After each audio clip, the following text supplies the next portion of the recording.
All right, guys, we are here in the hallway of Worlds with the 2023 national champion and currently top 16 in Worlds 2024, I guess the season would be for this, Jorge Zhang.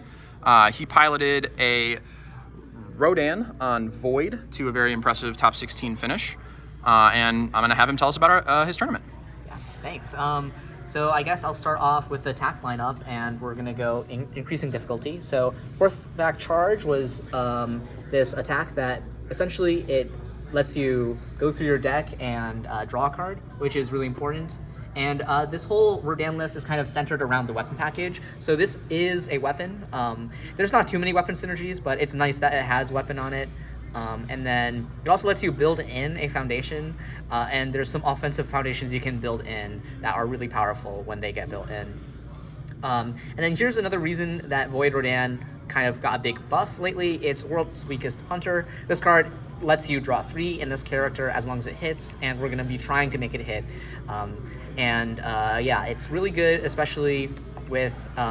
one of the best ways for people to fight against it is to damage reduce it, but we can have combined fire powers and some other ways to pump the damage, and then this just is an excellent engine card. So both of these, Horseback Charge and World's Greatest Hunter, are engine cards. Here's another engine card. It's Borrowed Goods. So Borrowed Goods lets you steal an opposing momentum, and then I chose this card especially for a lot of Chaos decks. Especially Godzilla. They're trying to get their momentum, and then in the case of Godzilla, they're trying to blow up the board and then have that momentum as a permanent resource there that sticks between the board wipe. Borrowed Goods says, okay, actually that's my resource now, and it's a huge swing. Usually for a 4 difficulty move, you would never see both gain a momentum and discard an opposing momentum. So This is a huge value engine card. And like you were saying, momentum is like incredibly overloaded as like a resource for other decks right now, especially on Chaos. Like in Godzilla, it represents plus checks, minus damage, plus speed, plus damage. Like literally any multitude of things. And we were talking right before we started filming that you picked Rodan because it had a pretty decent Zilla matchup, because like post board wipe, you can still block everything because their attacks are not particularly fast. So like you get the opportunity to rebuild, and you have like a bigger sized deck, and them putting all of their stuff in the discard pile will help out with a lot of the other things that we'll see later on in this deck profile that you can just tutor back from the discard pile. So you have like the easiest time rebuilding and blocking against Godzilla. And this also just helps with that on a different axis. Absolutely, yep. So, and then the last engine card, I guess, in terms of attacks, is this Rejuve Smash, and then I did play the champion one from I was going to say, we did mention, we did mention. Yeah.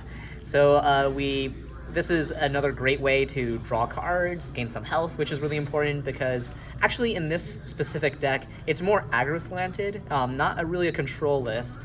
Part of the deck philosophy is just the format is very fast, and you do need to have that aggressive pressure. And because of that, we're actually half blocking a lot. And so gaining the health is really important.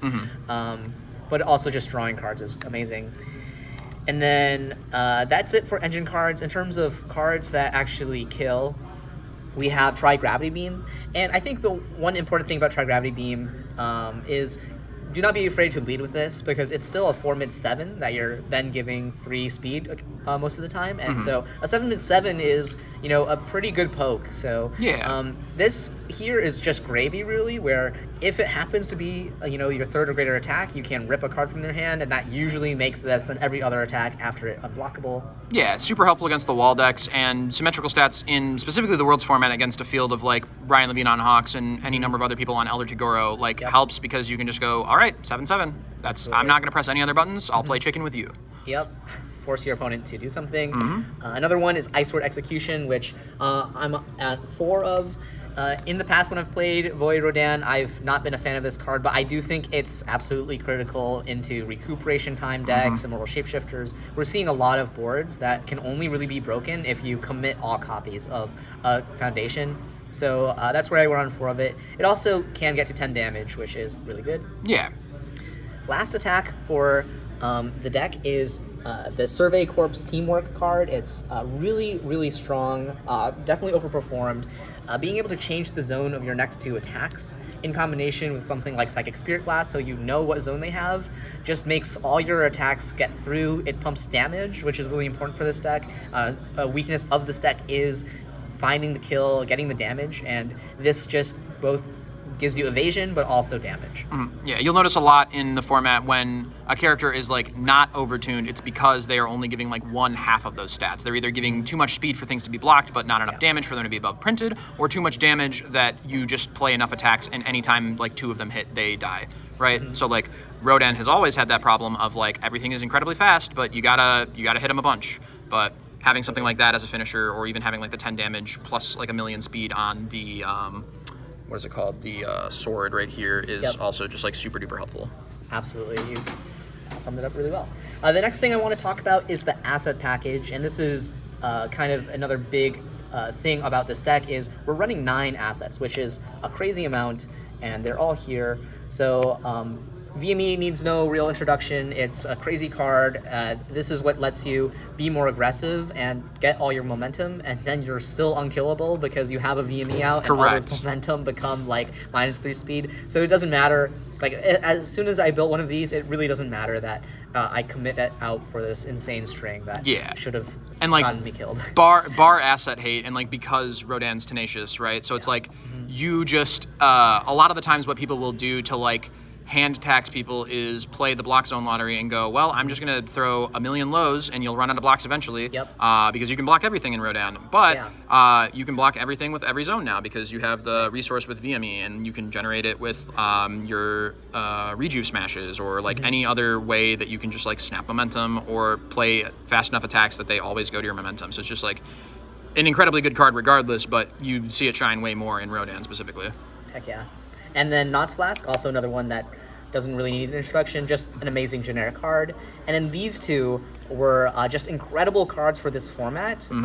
So the reason is a lot of defense right now is Runaway or like Genkai's Guidance, and they're like action cards that have to be played. And so these both serve the same role of just stopping the Runaways and stopping the Genkai's Guidances from really doing anything. And especially Psychic Spirit Glass helps you also navigate the block zones, which vertical maneuvering gear also helps you get around that block zone thing. So this and this were both very good into like a lot of those chaos defenses. Yeah, 100%. And that's like a really good wall breaker, like you just mentioned, is like looking at your opponent's hand and going, their best block trick is this showdown, so I will call any other card in their hand, and then every single one of my attacks is not high via me, or like just basically playing whatever off zone that you can, or like something similar to just like tax their hand and have them have a dead card in hand.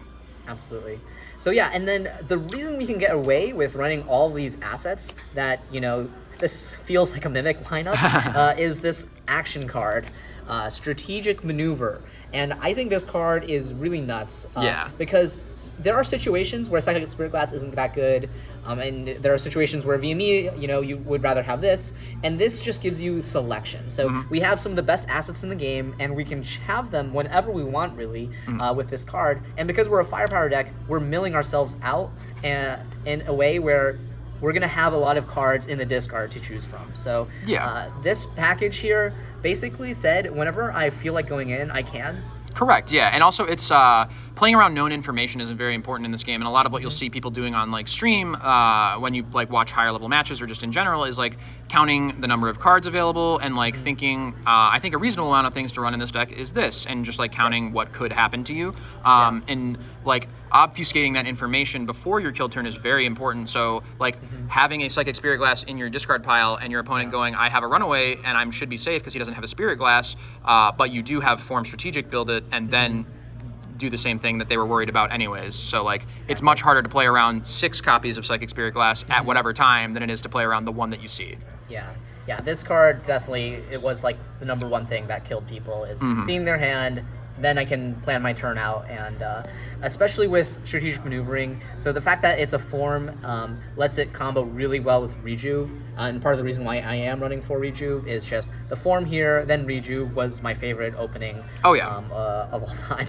Yeah, and like you don't have to discard necessarily. You could just pick it up, right? So like if you are on a turn where you go, well, my build's not amazing here, but I can at least add an asset to it that might help, like specifically a VME or like a Tattered Cape if you're worried about something specific, or like even the Knots Flask to help you mill further to find better things later, or for damage reduction. Yeah, and then the next card is Combined Firepower. This is the heart of the deck. This is what lets you actually kill people, is just being able to mill 4, and there were turns where it just like was randomly 4 damage, and from 1 firepower, and that's what makes this deck really scary. Is not just am I getting 4 speed sometimes, especially if you set it up correctly. I'm also getting 4 damage, Yeah. and then everything hits like a truck. And so if they ever go shields down, these come out, and then oftentimes you're just dead. Yeah, any character that can just turn that on their face is also like super duper good with that. And on top of that, 9 assets and 4 strategic maneuvers seems like a lot until you start milling with your combined firepowers and you notice you're hitting like orange, green, and blue, and you're like, oh, this is pretty nice. Plus 3 damage pretty consistently is not bad. Absolutely, yeah. Because of our heavy asset action package, it's even better. And then 2 barrier shield. I didn't want to go too high on this card because it does brick you a little bit, especially if your opponent doesn't attack you at all, which often will happen as Rodan. Is your opponent will realize that they can't get through, so they just won't try, and so this can clog the hand. But it is essential whenever another player is going tall, getting a lot of speed on one specific move, and so that's why I have more in the sideboard, and in the matchups where it mattered, that was really effective. Yeah, that makes a lot of sense. Now onto the foundations, and we did have to make some concessions with the foundation lineup because we're running so many actions, assets, and attacks, which means we're actually under 50% on foundations, which is not normally where I want to be for a deck. A 7-hander helps, and the fact that we have more assets also helps with building, but at the end of the day, we do want foundations, and so one thing that was really effective in a lot of matchups with this Levi's Relentless Spirit. So when you build this, it's pretty innocuous, but this is actually up to 4 foundations really, and especially if your opponent cannot block you, this just like really helped solidify these kill turns. And I oftentimes was able to string out and then keep building because this readied itself so many times that I still had ready foundations to build after a 3-4 attack string.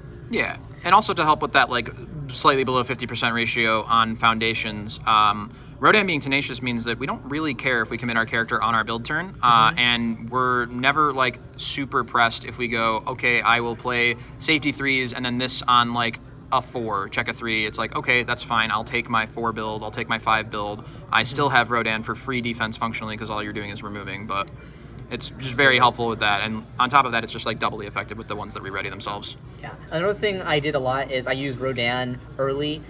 Like maybe I have 2 or 3 foundations, I play my first attack, then I'll Rodan, and then my next attack I know I'm checking a 5 on. Yeah. And that's what really helps too with the low foundation count, which you can do even if you have 2 or 3 foundations. As long as you're checking 5s, you're pretty set. The other card that helps with our low foundation card count is Loot Box.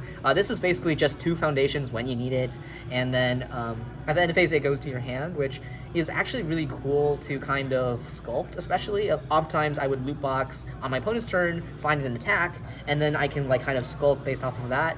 But it also just gives you an extra foundation, which is crazy on offense, and that's mostly where you're using it to just get an extra foundation. Yeah, and also like you mentioned, like sequencing-wise on your opponent's turn, if you scout with Rodan and you find an attack you want for later, you can just build it with Loot Box and then have it for the next turn cycle. Yeah, I think this card is definitely extremely good. Definitely better than I thought it would be because it is a 4-check. It's a little scary, both of these being 4 checks, but I think it's worth it. Like both put in a lot of work for me. Yeah, and 4 checks aren't the worst in the world when you're fine committing your character.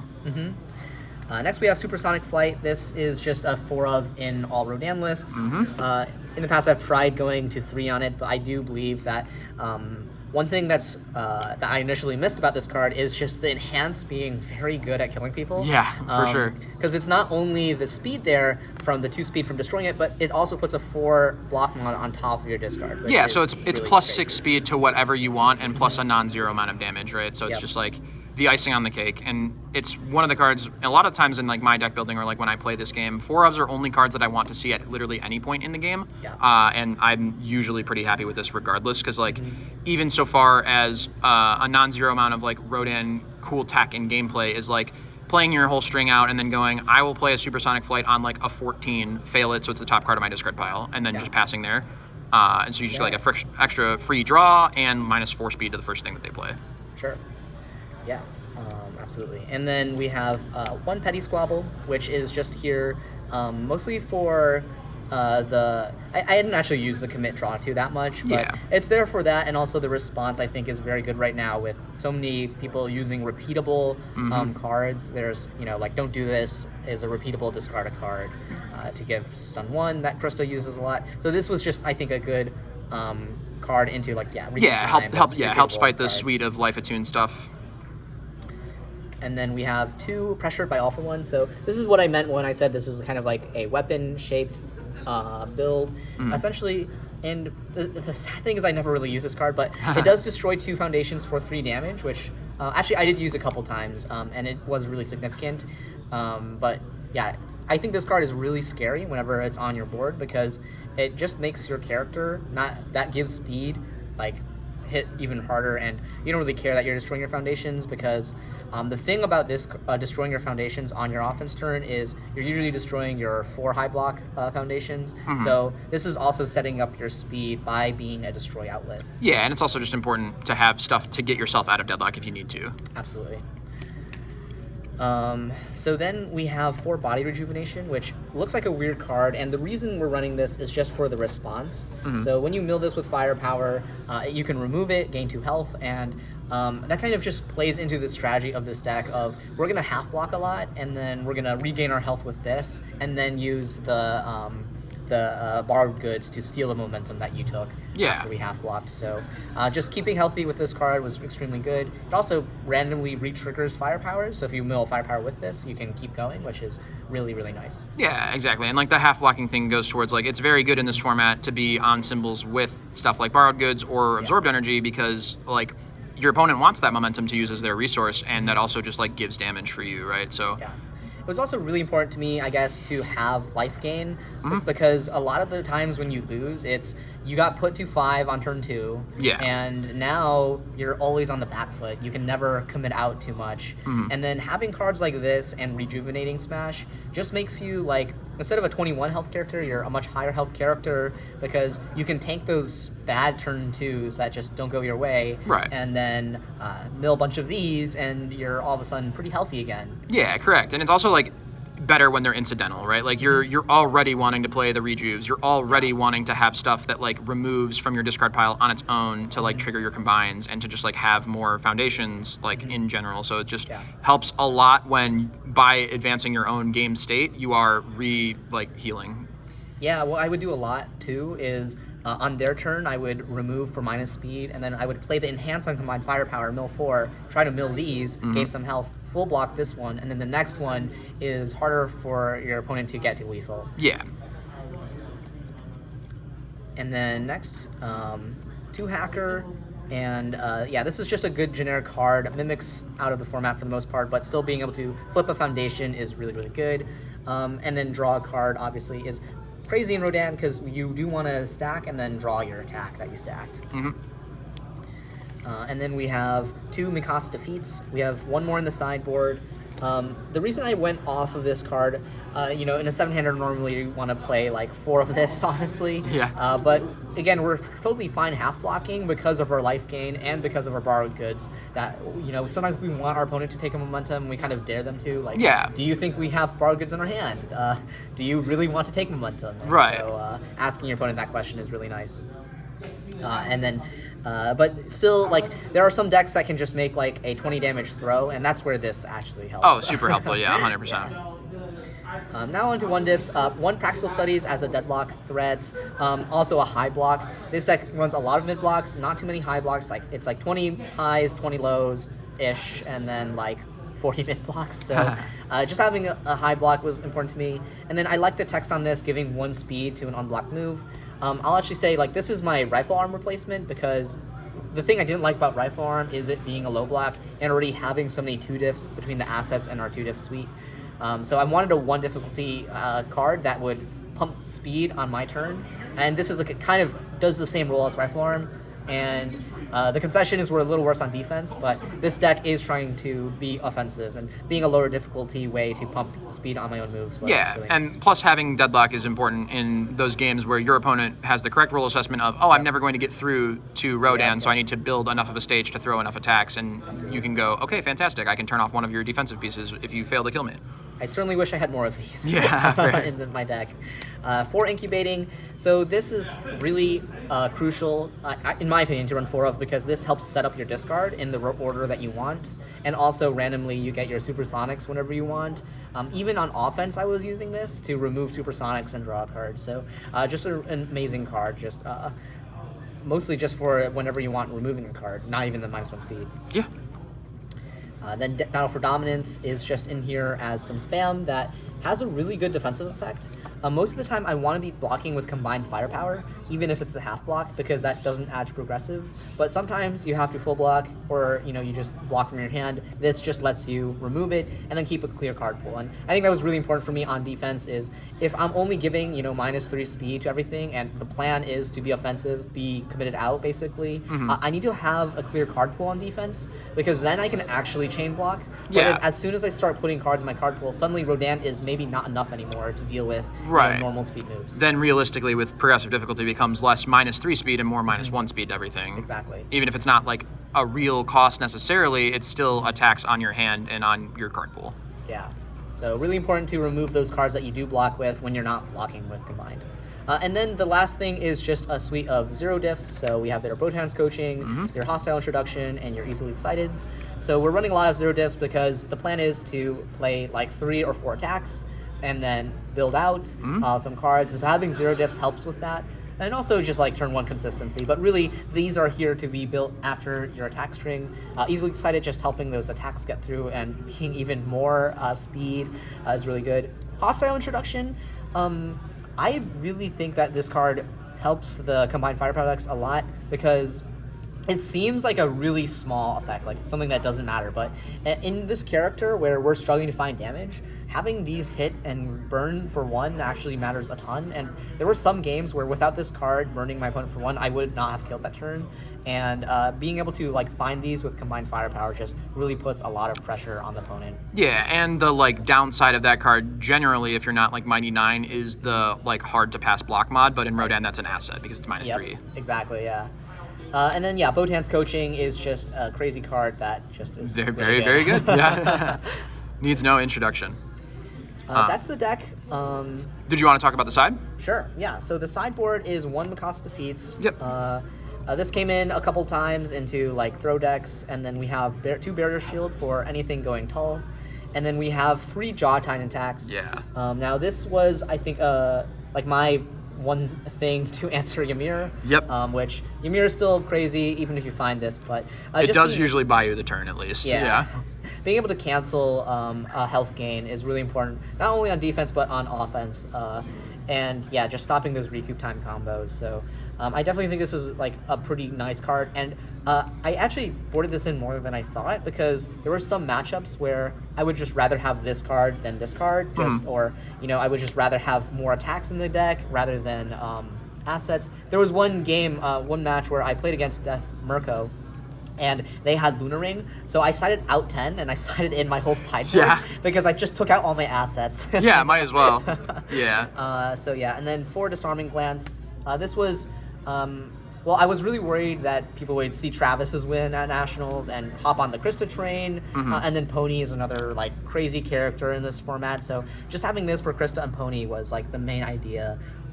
Yeah, for sure. One of the few erratas to a card in this game that I don't think makes the card unplayable. I think the card is still very, very good. And it definitely just against ponies, where more often than not they're mitigating the -2 from hand cost for their horn counters with cards that draw.